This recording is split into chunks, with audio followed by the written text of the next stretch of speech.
Gateway sucks, and we came out here this morning to hang some community messages about the Gateway Freeway project, a multi-billion-dollar freeway expansion project here in BC.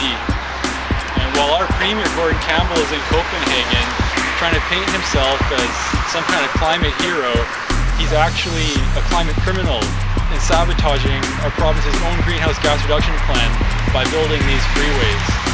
We need to be part of the solution, not the problem, and stop Gateway.